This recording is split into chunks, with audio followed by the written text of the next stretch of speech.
Hello all, this is Dr. Suraj Panchal. In this session, we shall begin with the topic macrolides and lincosamides. Coming to the outline, first I will be dealing with the classification of macrolides, general properties of macrolides, erythromycin as a prototypic drug, and then lincosamides. Coming into the classification proper, the drug includes erythromycin as a prototypic drug. Azithromycin and clarithromycin are the semi-synthetic derivatives of erythromycin. Roxithromycin, spiramycin, the latest newer drug in the macrolide class, fidaxomicin, ketolate, once again a semi-synthetic derivative of erythromycin, example being telithromycin. Let us discuss straight away the first question: which one of the following is known as a ketolide or antibiotic? The option being erythromycin, azithromycin, clarithromycin, and telithromycin. The answer straightforward here is telithromycin, because erythro, azithro, and clarithro are the 14-membered macrolide ring, whereas addition of 3 keto groups to the macrolide ring changes the chemical structure, and therefore this telithromycin belongs to a group known as ketolate, because of the fact that because of the addition of the 3 keto group to the macrolide ring. Coming out to the general properties of the macrolides, first to the antimicrobial spectrum. It covers gram-positive organism, especially the pneumococci, streptococci, staphylococci, and corynebacterium, but not MRSA. The speciality of macrolides are its ability to cover the atypical organisms like Chlamydia pneumoniae, Mycoplasma pneumonia, and other species of these two organisms. So therefore, you will see that macrolides are helpful in the treatment of community-acquired pneumonia, especially because of atypical organisms. However, it also covers pneumonia because of Legionella species, Legionella pneumophila, Campylobacter jejuni, Mycobacterium avium intracellulare, that is a MAC infection, especially seen in case of immunocompromised patient, and then H. pylori infections. Coming to the antimicrobial activity in general, it is typically a bacteriostatic. That is, most drugs or antibiotics which acts by inhibiting the protein synthesis are bacteriostatic. However, macrolides may have evencidal activity at higher concentration to a less or a very restricted organism, that is, which are very susceptible to the antibiotic, that is a macrolides class. Coming to the mechanism of action in general to a macrolide, macrolides binds to a 50S subunit of ribosomal,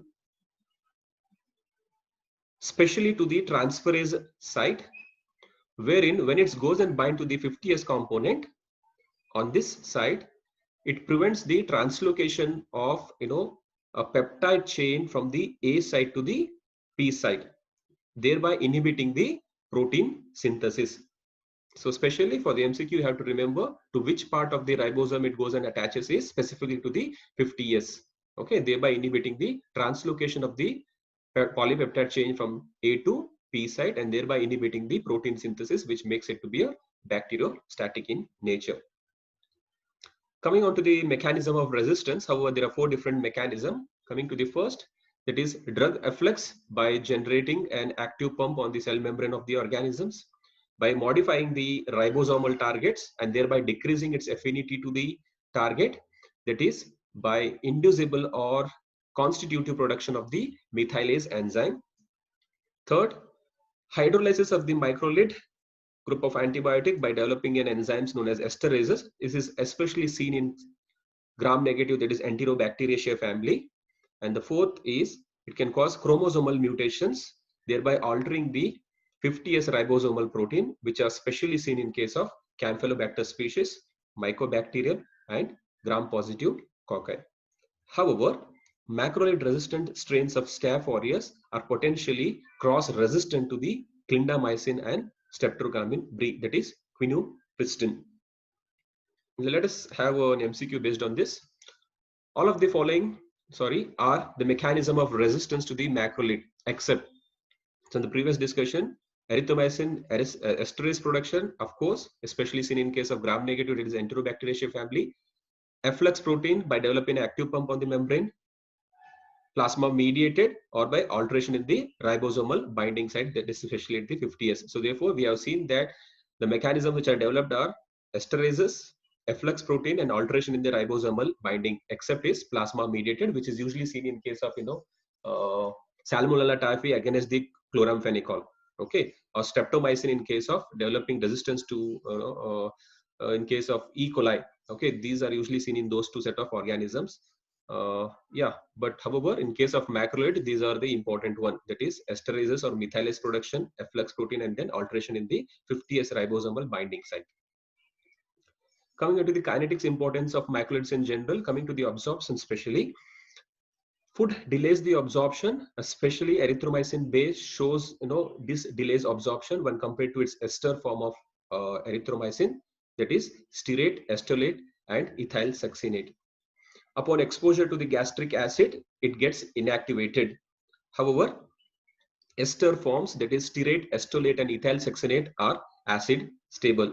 So this is how the erythromycin is different from the newer generation macrolide, that is clarithrol and azithro, which are acid stable.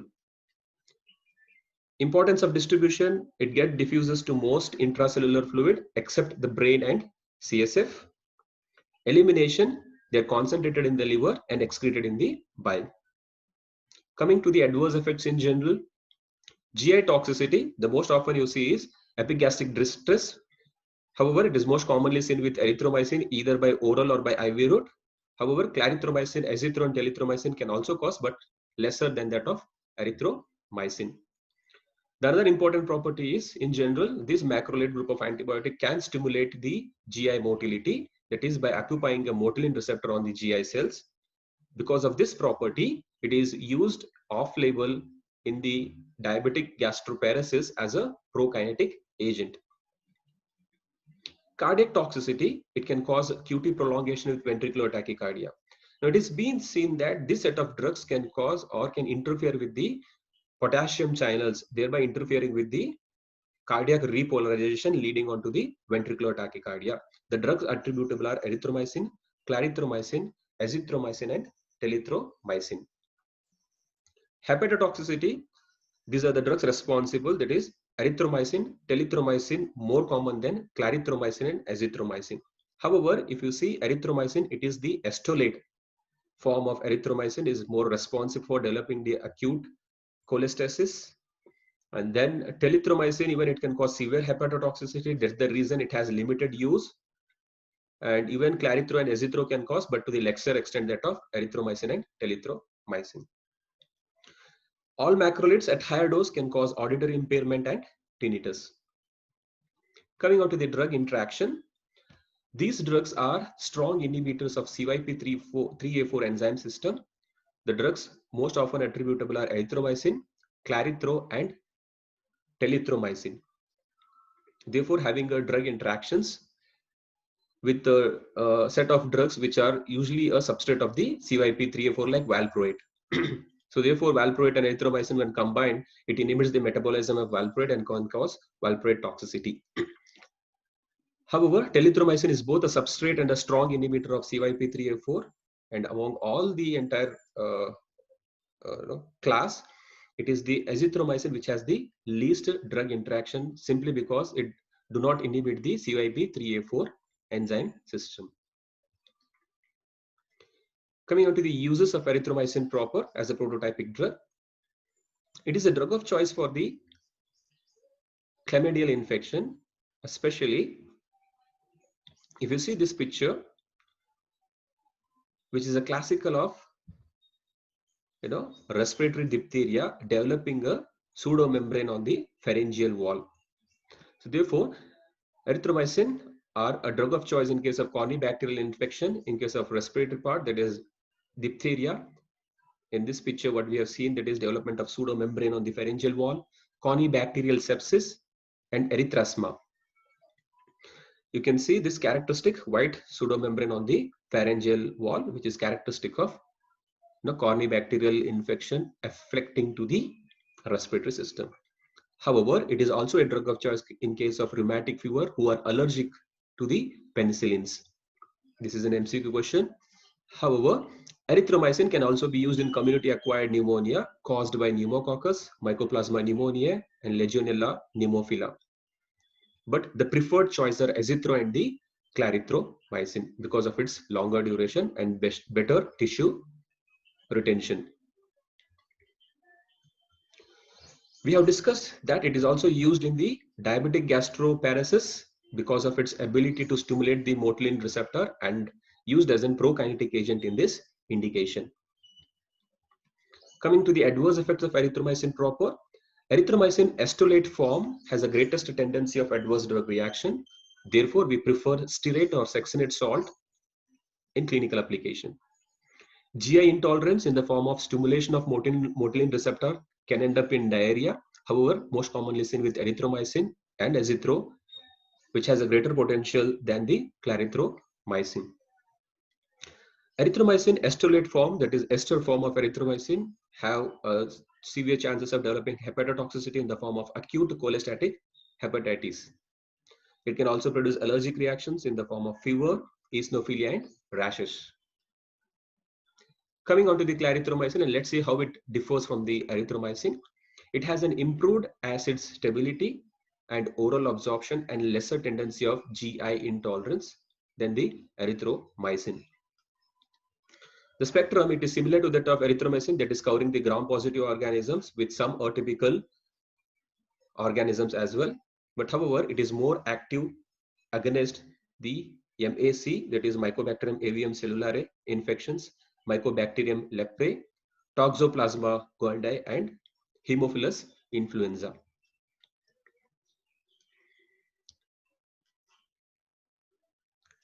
One of the important use of clarithromycin is it is used as a prophylactic in the Mycobacterium avium complex infection, which is usually seen in case of AIDS patient and is anticipated if the CD4 counts goes less than 100 cells per microliter. Now, however, if you see this picture, that is a CT scan of the chest, it shows with a red arrow, which is known as a tree in bud appearance. What is this? Is it refers to a small nodules? Okay, these are the small nodules you can appreciate here. These are nothing but small nodules which are clustered around, a centrilobular arteries. You can also see, as well as with the yellow part, as a increased prominence of, centrilobular branching on either side. So therefore, this is called as tree in bud appearance, which is typical or consistent with respect to atypical mycobacterial infection, mostly seen in case of immunocompromised, and it should be anticipated in AIDS if the CD4 counts goes less than 100 cells per microliter. However, it can also be used in case of community acquired pneumonia. In case of OPD septins, as an empiric antibiotic, it is used. It is also used in the treatment of peptic ulcer associated or attributable to H. pylori. So therefore, it is used as a triple regimen along with the some proton pump inhibitor as an eradication of the H. pylori associated peptic ulcer. It is used as an alternative medication in the treatment of Mycobacterium leprae infection. However, the preferred drugs are dapsone, rifampicin, and clofazimine, which acts as an anti-inflammatory in the Mycobacterium leprae infections. Coming on to the azithromycin, first to the spectrum of activity, similar to that of erythromycin. However, it is active against this set of organism, that is Chlamydia species, Haemophilus influenza, Mycobacterium avium cellulare, and then Toxoplasma gondii. So you can remember in this form, that is CHAT. However, it has an importance with respect to pharmacokinetics, that is, once it is distributed, it goes and sits into the tissue and it is slowly released. So therefore, making its tissue half-life of 2 to 4 days. So this produces an elimination half-life of 3 days. So therefore, Because of its ability to retain in the tissue and slowly released, making its elimination half-life to the extent of 3 days, this cut shorts the duration of treatment of so many infections. So this is how it differs from the erythromycin and the clarithromycin. This is the pharmacokinetic importance of the azithromycin.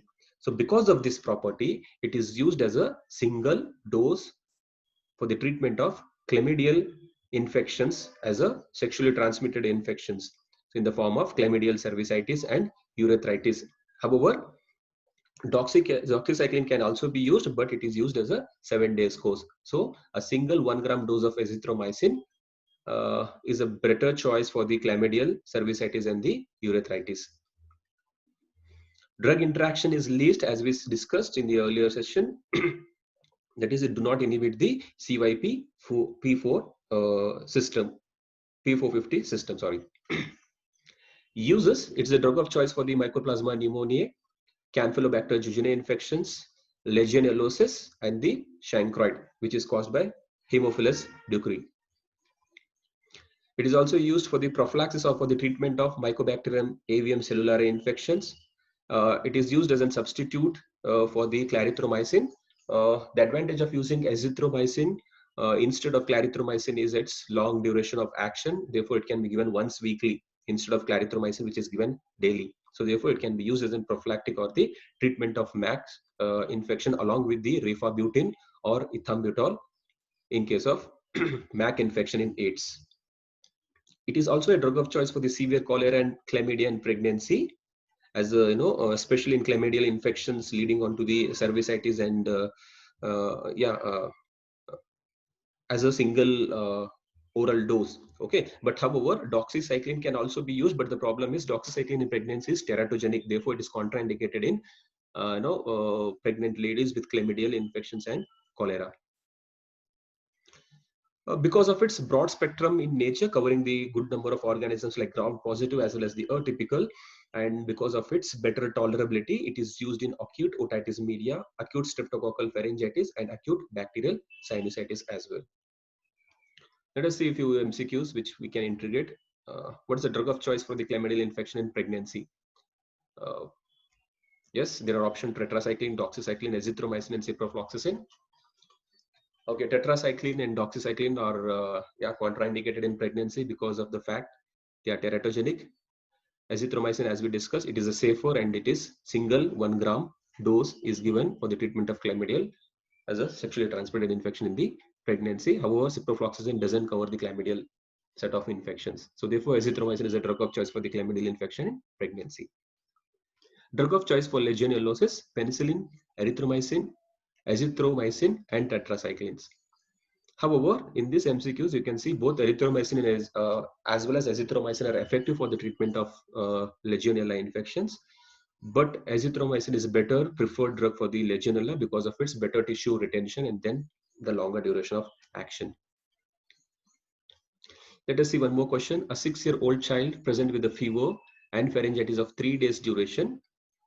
Microbiology results reveal a small translucent beta hemolytic colonies. A past history includes a severe allergic reaction to amoxicillin. However, the patient prefers not to use a physician prefers not to use a parenteral administration for this case. Which one of the following agents is most appropriate considering the effectiveness and the safety profile of a drug? Now, if you see very clearly here, the age is 6-year-old with upper respiratory tract infection with a past history of severe allergic reaction. And top of that, the physician prefers not to use a parenteral administration. So what would be the most appropriate to consider based on the effectiveness and safety? Azithro, cefaclor, doxycycline, and vancomycin. Cefaclor is a cephalosporin, a beta-lactam antibiotic. Once again, it shows a cross hypersensitivity reaction or cross sensitivity. So therefore, belonging to a same set of group, it cannot be used because of its cross sensitivity. Doxycycline, once again, in children, it shouldn't be used because of its adverse effect profile on the bone and on the teeth.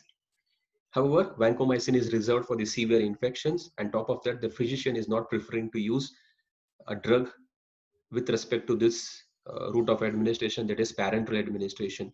Okay, so therefore the choice remains is azithromycin, which is a broad spectrum and better tolerable. So therefore it is used in this case as a preferred drug of choice. The answer is azithromycin. Let us come to a newer antibiotic in the macrolide group, that is fidaxomicin.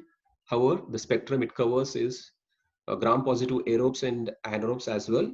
One important pharmacokinetic property is upon oral administration, systemic absorption is negligible, but the fecal concentration is very high.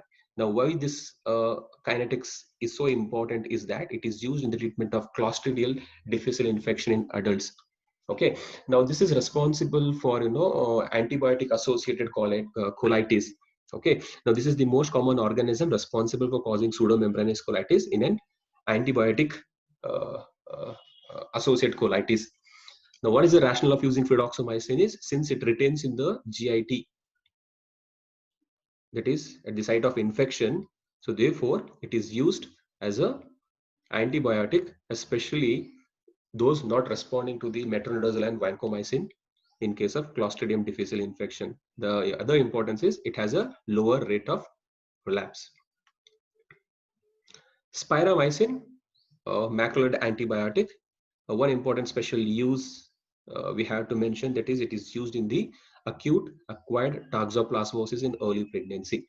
Now, the importance of this is because it goes and resides in the placental tissue, and therefore it prevents the transmission of toxoplasma infection to the fetus, to the extent that it decreases the frequency of transmission to the fetus by about 60%. That's the importance of initiating this pyramycin as early as early pregnancy. Okay, if you see the MRI scan of brain, what is the important sign you see is a peripheral enhancing lesion. Okay, in this picture you are seeing a peripheral enhancing lesion in the left frontal cortex, which is also associated with eccentric uh, eccentric nodular area of enhancement. This arrow shows. Okay, so this is a very typical of toxoplasmosis, which is known as eccentric target sign. Okay, this is a very typical of toxoplasmosis. The other indication of this is it is also used in the cryptosporidiosis in the AIDS patient, which is known to cause a chronic watery diarrhea. Let us see one more important group, that is a ketolide group. Example being telithromycin. Okay, because of the addition of 3 keto group in the 14-membered macrolide ring, it is called as a ketolide group. So what is the importance of this substitution of keto group is it makes it less susceptible to the resistance. That is what mechanism? That is methylase mediated and efflux mediated mechanism of resistance. So therefore, making it as a choice in case of community acquired pneumonia caused by macrolide resistant gram positive organism. So if a community acquired pneumonia is not responding to the any set of macrolide earlier macrolide antibiotics like erythromycin, azithro or clarithro, there comes the picture of telithromycin, that is because of its special property being less susceptible to this kind of resistance.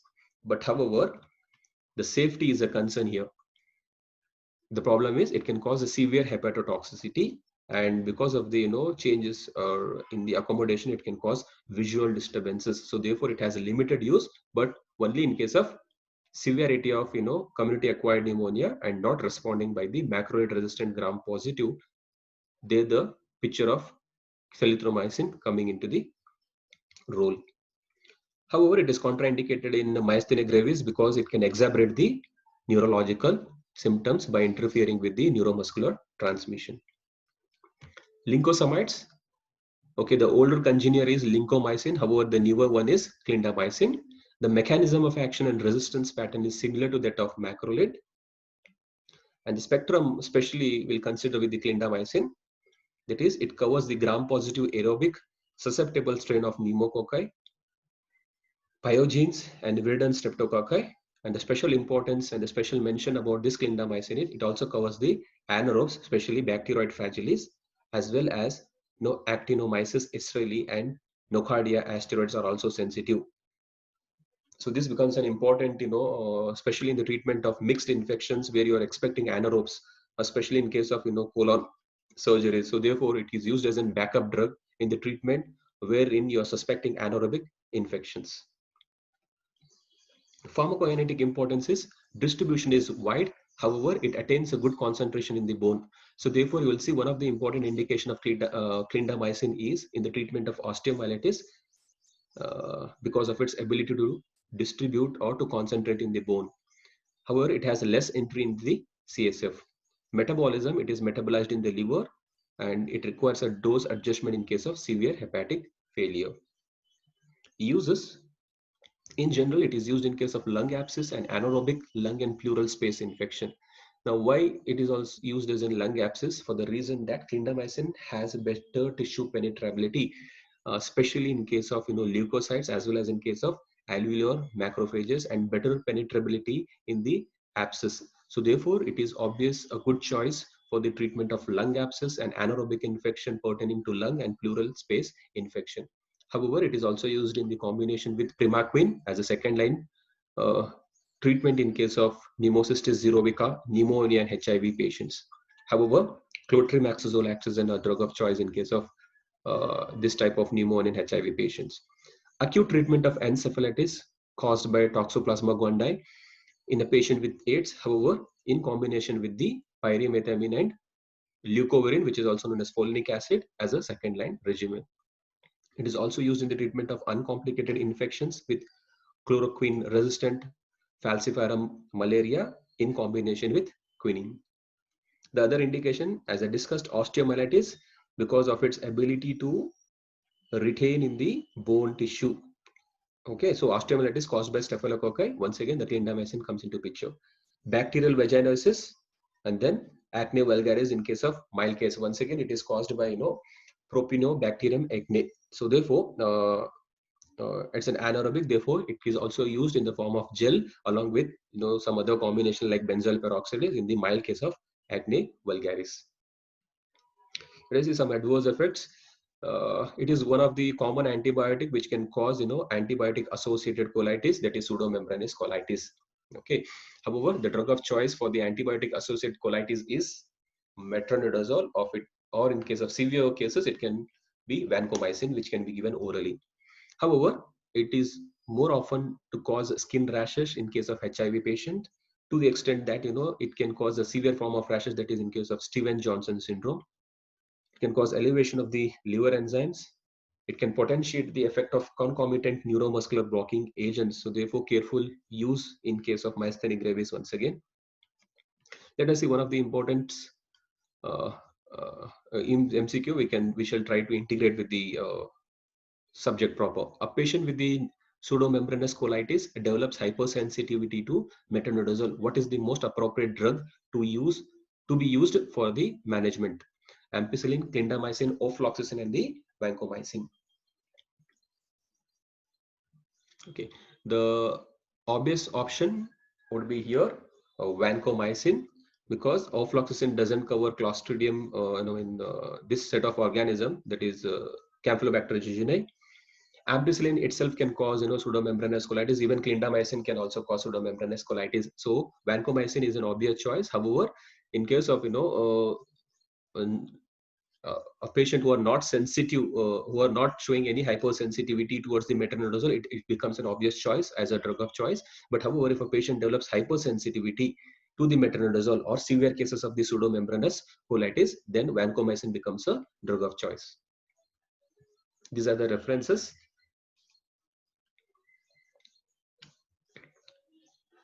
Thank you. I hope you are able to conceptualize the concept of most of the topic that we discussed today and its rational use, and then we try to integrate with the MCQs with the justification. Kindly subscribe to this channel for further notification. Thank you.